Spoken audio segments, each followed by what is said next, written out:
আপন ভাই আমার ও মায়ের সাথে যেভাবে কাজ করল সেটা শুনলে তোমাদের রাতের ঘুম হারাম হয়ে যাবে আর পাইপ দিয়ে পানি আসতে পারে, তাই গল্পটি শোনার আগে অবশ্যই কানে হেডফোন লাগিয়ে নাও। একটি অনুরোধ, অবশ্যই চ্যানেলটি সাবস্ক্রাইব করে দাও। আর যদি গল্পটি ভালো লাগে তাহলে ভিডিওতে একটি লাইক দিও।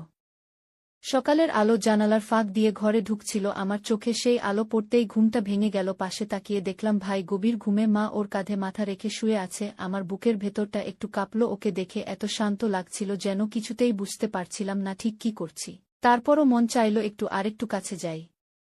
আমি ধীরে ধীরে উঠে বসলাম, শরীরে পাতলা একটা চাদর জড়ানো, ওর দিকে তাকিয়ে থাকলাম। ও হঠাৎ ঘুমের মধ্যেই হাত বাড়িয়ে দিল। আমি কিছু না ভেবে হাতটা ধরেই ফেললাম আমার আঙুলের উপর। ওর আঙুলের ছোঁয়া লাগতেই শরীরটা যেন শিহরিত হয়ে উঠল। মা তখনও ঘুমোচ্ছিল আমার, আর ওর চোখে চোখ পড়তেই একটা অদ্ভুত হাসি ফুটে উঠল ওর ঠোঁটে। আমি আস্তে করে বললাম, আয় একটু বাইরে যাই। ও মাথা নেড়ে উঠল। মা এখনও ঘুমিয়ে, মা যেন জানেই না আমাদের মধ্যে এই মুহূর্তে কি চলছে। আমি ওর হাত ধরে বারান্দায় নিয়ে এলাম। সকালের হাওয়া বইছিল, ওর গায়ের গন্ধ আমার শরীর জুড়ে ছড়িয়ে পড়ছিল। ওর গলায় মুখ রেখে আমি বললাম, আজ তোকে কোথাও যেতে হবে না, না কাজ না স্কুল, শুধু আমি, তুই আর মা। ও মুচকি হেসে বলল, তাহলে একটু গোসল করলে হয় না একসাথে? আমি প্রথমে চমকে উঠলাম, তারপর আবার মনে পড়ল আগের রাতের কথা। আমি মাথা নেড়ে বললাম, মা কি উঠেছে? ও বলল, দেখি ডাকি। ও ঘরে ফিরে গিয়ে মাকে জাগালো। মা একটু ঘুম ঘুম চোখে তাকিয়ে বলল, কি হলো? ভাইয়া আস্তে করে বলল, চলো আমরা তিনজন একসাথে গোসল করি একবার। মা প্রথমে একটু লজ্জা পেল, মুখটা অন্যদিকে ফিরিয়ে বলল, এসব আবার কি কথা? আমি ওর পাশে গিয়ে বসে মায়ের হাত ধরলাম, বললাম, মা তুমি যদি চাও তাহলে আজ একটা নতুন দিন হতে পারে আমাদের জন্য। মা আমার মুখের দিকে তাকিয়ে কিছুক্ষণ চুপ করে রইল, তারপর বলল, ঠিক আছে, তবে যেন কেউ বাইরে না আসে, দরজা লাগিয়ে দিস। আমার মন আনন্দে ভরে উঠল। আমরা তিনজন একসাথে বাথরুমে ঢুকলাম। আমি আগে পানি ছেড়ে দিলাম, কুয়াশার মতো জলীয় বাষ্প ভরে উঠল ভেতরটা। মা হালকা রঙের শাড়ি পরেছিল আর আমি পাতলা কামিজ। ভাইয়ার গায়ে তখন শুধু হাফ প্যান্ট। আমি জল ছেটাতে লাগলাম ওর গায়ে। ও হেসে উঠল। মা ওর কাঁধে পানি ঢালল। জলের শব্দে চারপাশ একেবারে অন্যরকম হয়ে উঠছিল। আমি ধীরে ধীরে মায়ের পাশে গিয়ে দাঁড়ালাম। মা বলল, একটু সাবান দে তো। আমি মায়ের পিঠে সাবান লাগাতে লাগলাম। মা চোখ বন্ধ করে বলল, কেমন লাগছে জানিস, এতদিন পর কেউ পিঠে হাত রাখল। ভাই পাশে দাঁড়িয়ে হাসছিল। ও বলল, এবার আমার পালা। ও আমার কাছে এসে সাবানের ফেনা লাগাতে লাগল আমার গলার কাছ থেকে পিঠে। ওর হাতের ছোঁয়ায় আমি কেঁপে উঠছিলাম। মা আমাদের দিকে তাকিয়ে বলল, তোরা তো সত্যি বদলে গেছিস। আমি মায়ের দিকে তাকিয়ে বললাম, ভালোবাসা মানুষকে বদলে দেয় মা। ও হঠাৎ মায়ের কাঁধে পানি ঢেলে দিল। মা হেসে বলল, ছেলেটা একদম ছোট বাচ্চার মতো। তিনজনের হাসির শব্দে বাথরুমের বাতাস যেন আরও উষ্ণ হয়ে উঠছিল। আমি হঠাৎ মায়ের হাত ধরে বললাম, মা আজ শুধু আমাদের তিনজনের দিন হবে। মা বলল, হ্যাঁ, কিন্তু সাবধানে, যেন কেউ বাইরে থেকে না শোনে। ও বলল, দরজা আমি ভালো করে আটকে দিয়েছি। আমরা আবার ঝরনার নিচে দাঁড়ালাম তিনজন একসাথে, আমি মাঝখানে, মা একপাশে ও আরেক পাশে। ওর গা থেকে জল ঝরছিল, আমি হাত দিয়ে চুল ঠিক করে দিলাম। মা মুচকি হেসে বলল, একসাথে থাকলে দিনগুলো কেমন সুন্দর লাগে না? আমি মায়ের গলা জড়িয়ে ধরলাম। মা আমার কপালে চুমু দিল। ভাই পাশে দাঁড়িয়ে আমাদের দিকে তাকিয়ে হাসছিল, তারপর বলল, এখন তো আমাকেও একটু জড়িয়ে ধরতে হবে। আমি হাত বাড়িয়ে ওকে টেনে নিয়ে আসলাম।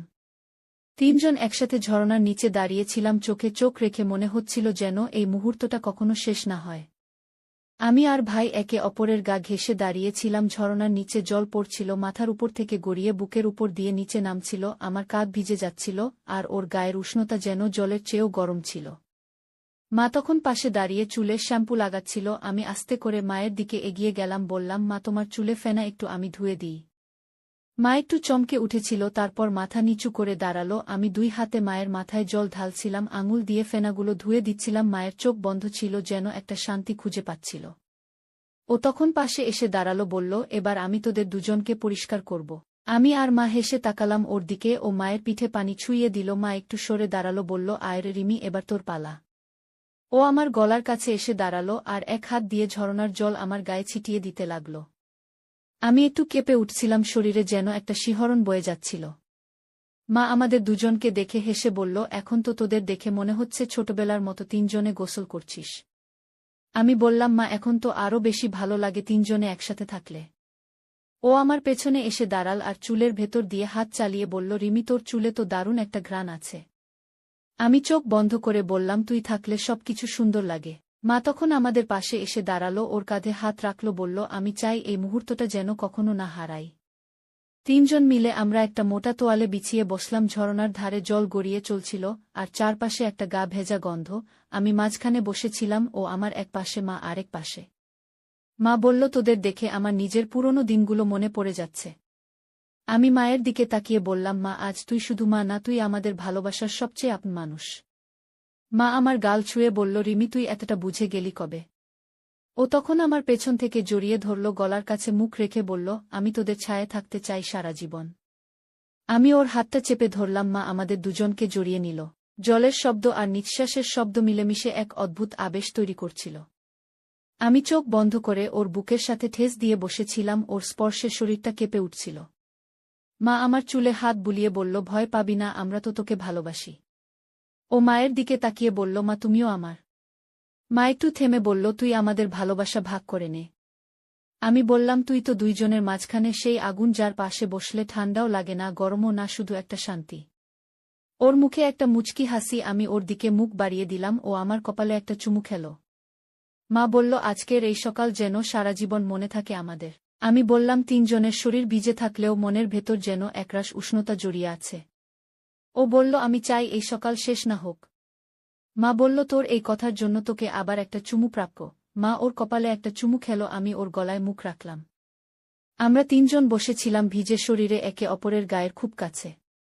মা হালকা গলায় বলল, এখন আমাদের একসাথে একটা বড় তোয়ালে দিয়ে মুছতে হবে, যাতে ঠান্ডা না লাগে। আমি বললাম, আমি মায়ের পিঠ মুছে দিই। ও বলল, আমি রিমির চুলগুলো মুছে দিচ্ছি। তিনজন মিলে নিজেদের একে অপরের হাতের ছোঁয়ায় শুকিয়ে নিতে লাগলাম। মা বলল, আজকের দিনটা শুরু হলো আমাদের ভালোবাসা দিয়ে। আমি বললাম, আর এই সকালটা যেন আমাদের তিনজনের জীবনে চিরকাল জেগে থাকে। গোসল শেষে আমরা তিনজন একসাথে ঘরে ফিরছিলাম। আমি আগে হেঁটে যাচ্ছিলাম, তোয়ালে জড়ানো শরীরে। পেছন থেকে ভাই আমার হাত ধরে ফেলল। আমি একবার ঘাড় ঘুরিয়ে তাকালাম। ও মুচকি হেসে বলল, একটু দাঁড়া রিমি। মা তখন পেছনেই ছিল, বলল, কি হলো, তোরা এত কিসব ফিসফিস করছিস? আমি হেসে বললাম, কিছু না মা, একটু আদর করছিল আমাকে। মা হাসতে হাসতে বলল, এখনো তোরা ছোটই রয়ে গেলি মনে হয়। আমি বললাম, ছোট তো থাকতেই চাই, যদি তোমার কোল আর ওর বুক আমাকে আগলে রাখে। ঘরে ঢুকে আমি বিছানায় বসলাম, ও আমার পাশে এসে বসল। মা ওদের পাশে এসে বসতেই আমি বললাম, মা, আজ আমাদের একটা খেলা খেলতে হবে। মা অবাক হয়ে বলল, আবার কেমন খেলা? ভাই বলল, যার চোখ বাঁধা থাকবে সে আমাদের ছুঁয়ে বুঝবে কে মা আর কে আমি। মা হেসে বলল, বাহ, রিমি তো আজ একেবারে অন্যরকম মেয়ে হয়ে গেছে। আমি বললাম, ভালোবাসা মেয়েকে বদলে দেয় মা।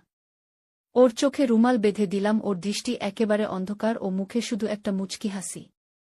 মা আমার দিকে তাকিয়ে বলল, ও যদি আমাদের চিনে না ফেলে তাহলে? আমি বললাম, তাহলে একটা পুরস্কার দিতে হবে। ও বলল, আমি রাজি। আমি প্রথমে ওর গায়ে হাত রাখলাম, গলার পাশে আঙুল বোলাতে বোলাতে বললাম, কে আমি বলো? ভাই বলল, তুমি রিমি। আমি একটু চমকে উঠলাম। মা পাশে হেসে বলল, এখন আমার পালা। মা ওর গায়ে হাত রাখল, গলা থেকে পিঠের দিকে আঙুল চালিয়ে বলল, এবার বল কে আমি? ও বলল, মা। আমি বললাম, বাহ, তুমি তো সব বুঝে ফেলছ। ও বলল, আমি তোদের ছোঁয়া ভুলিনি।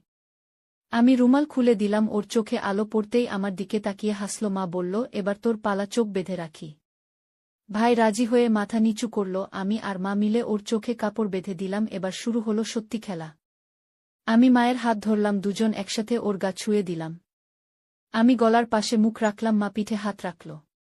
ওর গা কেঁপে উঠছিল। ও বলল, কে কার ছোঁয়া আলাদা করা অসম্ভব। আমি বললাম, তাহলে পুরস্কার তোর। ভাই বলল, পুরস্কার চাই না, শুধু চাই এই মুহূর্তটা হারিয়ে না যাক। মা বলল, তাহলে আজ আমাদের তিনজনের একটা দিন হোক, শুধু আমাদের। আমি ওর পাশে গিয়ে বসলাম। ও আমাকে জড়িয়ে ধরল। মা ওর মাথায় হাত রাখল। আমরা বিছানায় বসে একটা মোটা চাদর জড়ালাম তিনজন একসাথে। আমার মাথা ওর কাঁধে, মা ওর পিঠে হাত রাখছিল। ও বলল, মা, রিমি, তোরা থাকলে আমার কোনো ভয় নেই। আমি বললাম, আমরাও তোকে ছাড়া কিছু ভাবতে পারি না। মা বলল, এই ঘর, এই বিছানা, এই সকাল শুধু আমাদের থাক। ও বলল, আজকের সকাল আমার জীবনের সবচেয়ে সুন্দর সময়। আমি বললাম, আজকে তুই শুধু আমার। মা বলল, আর আমাদের? ও হেসে বলল, আমি তোমাদেরই। আমরা তিনজন একে অপরকে জড়িয়ে বসে রইলাম।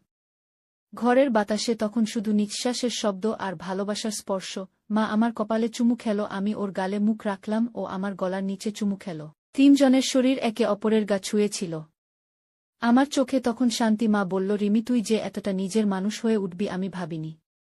আমি বললাম, মা তুমি না থাকলে আমি তো নিজেকেই চিনতাম না। ও বলল, তোমরা না থাকলে আমি কিছুই ছিলাম না। সেই সকালটা যেন একটা নতুন পৃথিবীর দরজা খুলে দিল আমাদের সামনে। রাত তখন গভীর। চারপাশ একেবারে নীরব। রিমি বিছানার এক পাশে বসেছিল। ওর চোখে ঘুম ছিল না। মাথার ভেতর শুধু একটাই ভাবনা ঘুরছিল। আজ রাতে কি হতে চলেছে? ও বুঝে উঠতে পারছিল না। মা তখন পাশের ঘরে তৈরি হচ্ছিল। হালকা করে একটা পারফিউম স্প্রে করল। চুলগুলো আলতো করে বাঁধল। পরে এল হালকা গোলাপি রঙের একটি শাড়ি, যা পুরো শরীরটাকে আবৃত করলেও চোখ ফেরানো যায় না এমন। আবির তখনও চুপচাপ বসেছিল। ওর দৃষ্টি বারবার ঘরের দরজার দিকে যাচ্ছিল। মনের ভেতর অদ্ভুত এক উত্তেজনা কাজ করছিল। হঠাৎ মা এসে দরজায় দাঁড়াল।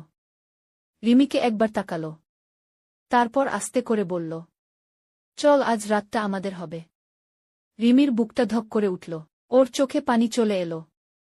কিন্তু সেই পানির ভেতরে লুকানো ছিল এক ধরনের ভালোবাসা। একটা চাপা অভিমান ছিল। ও বলল, তোমরা থাকো, আমি দূরে বসে দেখব। মা এগিয়ে এসে রিমির পাশে বসল। ওর গাল ছুঁয়ে বলল, তুই আমার বুকের ভেতর সবচেয়ে নরম জায়গায় থাকিস। তুই না থাকলে এই রাতটাই অসম্পূর্ণ লাগত। তোরও তো ভালো লাগে আবিরের ছোঁয়া, তুই চুপ করে থেকে নিজেকে কষ্ট দিস না। রিমির চোখ বড় হয়ে উঠল। ও বলল, তুমি কি জানো আমি আর আবির? মা হেসে বলল, সব জানি মা। তাই তো আজকের রাত তোমাদের দুজনের জন্য সাজানো। এই কথা শুনে আবির ধীরে ধীরে রিমির দিকে এগিয়ে এলো। ওর পাশে বসে ওর হাতটা ধরল। রিমি কেঁপে উঠল। ও বলল, তুমি এতক্ষণ কোথায় ছিলে? আবির বলল, তোমার অপেক্ষায় ছিলাম। আজ তুমি, আমি আর মা, তিনজন একসাথে। মা উঠে এলো বিছানার একপাশে। ওদের দুজনকে জড়িয়ে ধরল। তারপর বলল, এমন একটা মুহূর্তের জন্যই তো আমরা কদিন ধরে প্রস্তুত হচ্ছিলাম। হাওয়া ধীরে ধীরে জানালার পর্দা নাড়িয়ে দিচ্ছিল। ঘরের আলো হালকা হয়ে আসছিল। শুধু আবির, রিমি আর মায়ের নিঃশ্বাসগুলো যেন এক হয়ে যাচ্ছিল। আবির রিমির মুখের দিকে তাকাল। তারপর আস্তে করে বলল, তোমার ঠোঁটে এক ফোঁটা কাঁপা আছে। আমাকে একটু ছুঁতে দাও। রিমি চোখ বন্ধ করে মাথা হেলিয়ে দিল। আবির এগিয়ে এসে ওর ঠোঁটে ঠোঁট রাখল। সেই চুমুতে ছিল অপেক্ষার হাজারো ছোঁয়া। মা তখন ওদের দুইজনের মাথায় হাত রেখে জড়িয়ে ধরল। তিনজন যেন এক সুরে এক আবেগে মিশে